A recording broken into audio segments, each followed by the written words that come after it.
Assalamualaikum warahmatullahi wabarakatuh. Perkenalkan, nama saya Ratna Salvia Dinda Yusuf, NPM akhir 082. Kali ini saya akan mempresentasikan konsep web saya mengenai sikosel. Untuk video lebih lanjutnya, yuk kita simak video ini.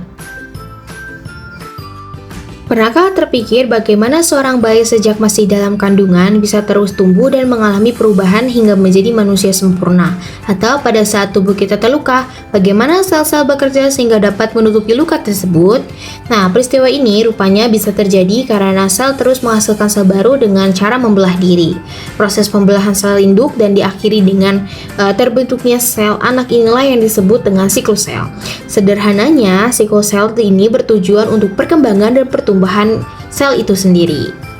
Jika sudah mengetahui pengertian sikosel, sekarang kita masuk kepada tahap sikosel, di mana tahap sikosel ini dibagi menjadi dua peristiwa besar, yaitu ada tahap pembelahan mitosis dan juga tahap interfase. Pada tahap pembelahan mitosis terbagi menjadi 4, yaitu ada profase, metafase, anafase, dan juga telofase. Yang pertama ada tahap pembelahan mitosis profase, di mana tahap ini yang paling pertama. Pada tahap ini nukleolus menghilang. Benang-benang kromatid sudah terkondensasi menjadi kromosom dan dapat dilihat dengan mikroskop cahaya. Setiap kromosom terduplikasi menjadi 2 kromatid identik yang tersambung pada sentromernya dan sepanjang lengannya oleh kohensin. Gelondong yang terdiri atas sentrosom dan mikrotubulus mulai terbentuk. Sentrosom bergerak saling menjauh karena didorong mikrotubulus dan memanjang di antaranya.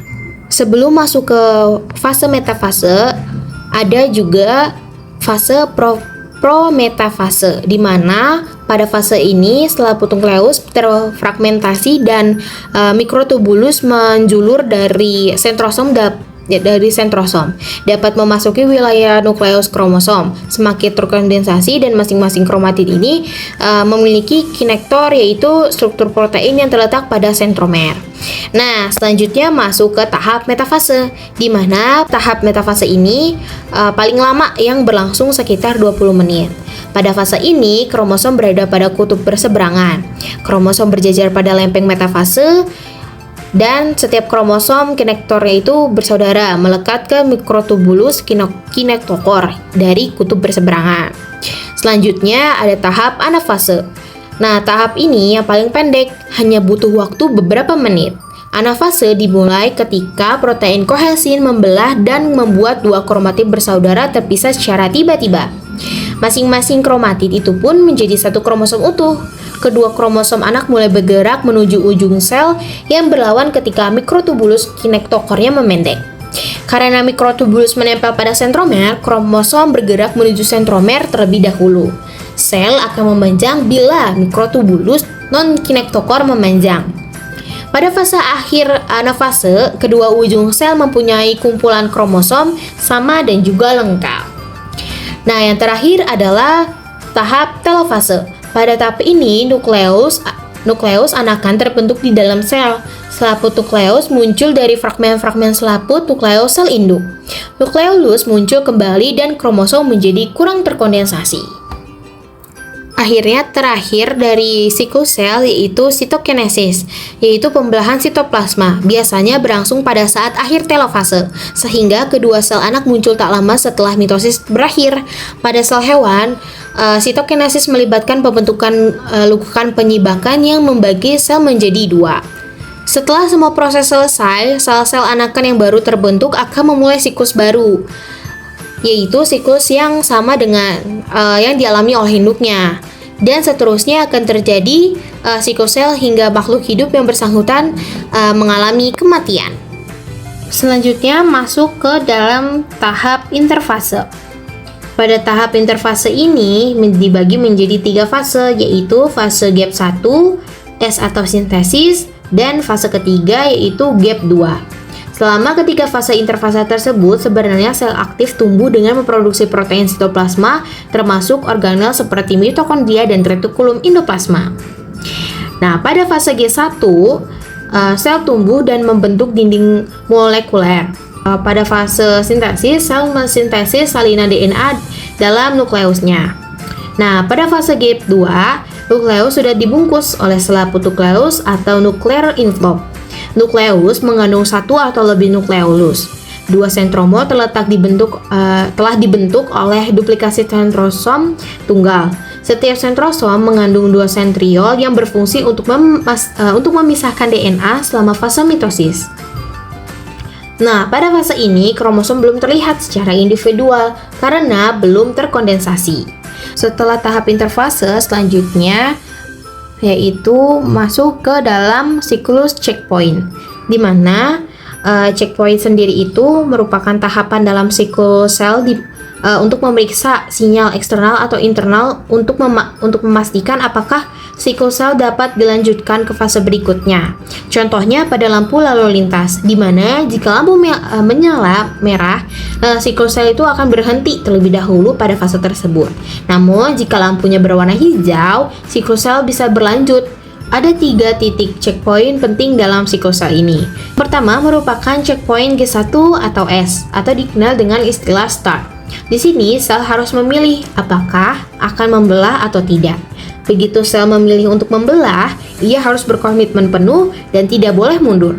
Oleh karena itu, pada saat ini sel memeriksa apakah kondisi lingkungan mendukung atau tidak. Ada beberapa hal yang diperiksa oleh sel pada checkpoint ini, antara lain nutrisi. Apakah sel mempunyai cadangan energi yang cukup, kemudian ukuran sel cukup besar atau tidak.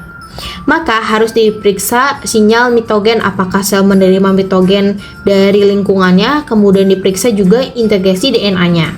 Apakah ada kerusakan DNA atau tidak. Jika ada kerusakan, maka siklus sel tidak akan berlanjut, harus tetap di fase G1. Untuk memperbaiki kerusakan atau bahkan mungkin sel itu harus keluar dari siklus sel untuk masuk ke fase G0 sampai mendapatkan sinyal yang tepat. Kemudian yang kedua adalah checkpoint gap 2. Pada titik ini sel akan memeriksa DNA-nya apakah ada kerusakan dan juga apakah DNA-nya sudah terduplikasi seluruhnya. Apabila terdapat kerusakan, maka akan dilakukan perbaikan sebelum melanjutkan ke tahap selanjutnya. Yang terakhir adalah checkpoint ketiga yang terjadi pada fase M, tepatnya pada transisi dari metafasis ke anafasis. Di sini akan dicek apakah kromatid sudah terhubung dengan spindel mitosis dengan benar. Lalu, pada titik ini sel akan memeriksa apakah ada kromosom yang masih berkeliaran atau belum berkumpul dengan kromosom lain di bidang ekuatornya. Pada intinya, checkpoint berfungsi untuk mencegah siklus sel berkelanjutan atau berlanjut jika sebelumnya terjadi kesalahan atau jika faktor lingkungannya tidak mendukung. Setelah itu, checkpoint itu kan merupakan bagian dari sistem pengaturan siklus sel. Sekarang, apa saja komponen dari sistem pengaturan siklus sel?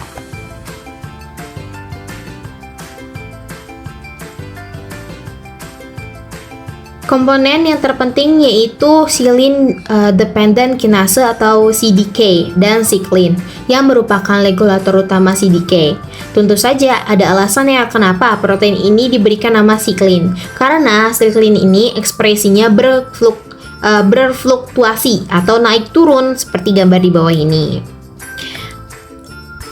Nah, secara periodik selama siklus sel berlangsung, fluktuasi ini disebabkan karena siklin mengalami sintesis dan degradasi secara periodik. Untuk CDK sendiri, ekspresinya itu stabil. Namun, karena aktivasinya diatur oleh siklin, maka aktivitasnya CDK-nya itu berfluksi, yaitu mengikuti ekspresi siklin.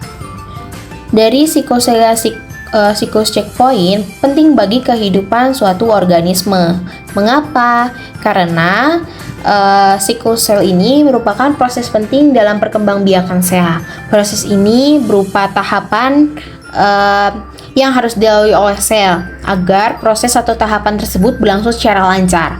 Maka ada proses dalam sel yang melakukan cek dan recheck agar tahapan yang dilalui berlangsung dengan baik. Banyak penyakit juga yang khususnya kanker terjadi akibat terganggunya mekanisme kontrol dari siklus sel ini. Apakah ada konsekuensi siklus sel checkpoint jika tidak berjalan dengan baik? Bila ada kesalahan DNA, sikosel ini akan tertahan pada fase G1 dan tidak dapat melakukan fase sintesis. Hal ini akan memberikan waktu bagi sel untuk memperbaiki kerusakan DNA sebelum memasuki fase sintesis. Mitosis dimulai pada permulaan fase M. Sel tidak dapat melakukan titik ini bila ada kerusakan atau kesalahan DNA. Maka, sel dapat memicu mekanisme apoptosis atau kematian sel. Hal ini bertujuan untuk mencegah sel yang rusak untuk melakukan pembelahan dan membentuk sel anak yang juga rusak. Nah, sel-sel yang mengalami kerusakan pada DNA yang tidak diperbaiki dapat mengalami penuaan dini. Sel-sel ini tidak dapat melakukan fungsi normalnya dan tidak dapat membelah dengan benar bila terjadi kesalahan dalam sikosel DNA dan kromosom salah. Maka dapat mengakibatkan penyakit antara lain penyakit genetik. Salah satunya yang termasuk dalam kelainan genetik adalah kanker. Nah, dalam sickle dan juga sickle cell checkpoint ada hubungannya dengan pertumbuhan tanaman, yaitu tanaman perlu tumbuh untuk keberlangsungan hidupnya. Pertumbuhan ini salah satunya diinisiasi oleh adanya sickle cell dan tahap checkpoint pada sickle cell. Pada luka yang dialami tanaman pun, sel-sel bekerja untuk menutupi luka tersebut. Semua itu tidak akan terjadi seandainya sel dalam tanaman tidak mengalami perkembangan. Sel-sel terus memproduksi sel baru dengan cara membelah dirinya melalui siklus sel dan tahap pemeriksaan untuk memastikan bahwa sifat genetik yang dibawa sudah benar dan tepat agar tidak memunculkan penyakit atau kelainan pada sel. Sel yang mengalami siklus sel berarti sel melakukan pembelahan juga di dalamnya, yang dimana dengan tujuan untuk memperbanyak dirinya. Secara sistemis, hubungan yang terjadi antara sickle cell dan checkpointnya dengan tanaman adalah tanaman secara berlanjut merasakan lingkungan dan memodulasi perkembangannya dengan mengatur pembelahan sel dan tingkat diferensiasinya pada meristem yang berbeda. Setiap meristem tanaman mungkin merasakan sinyal eksogenusnya dan bersatu dengan genetik kontrol yang membawanya pada perubahan di ekspresi gen. Perasaan atau sensasinya yang dimiliki itu menyeimbangkan proliferasi sel dan tingkat diferensiasi sel. Nah, itu dia pemaparan presentasi psikosel dari saya. Kurang lebihnya mohon maaf. Sekian, terima kasih dan wassalamualaikum warahmatullahi wabarakatuh.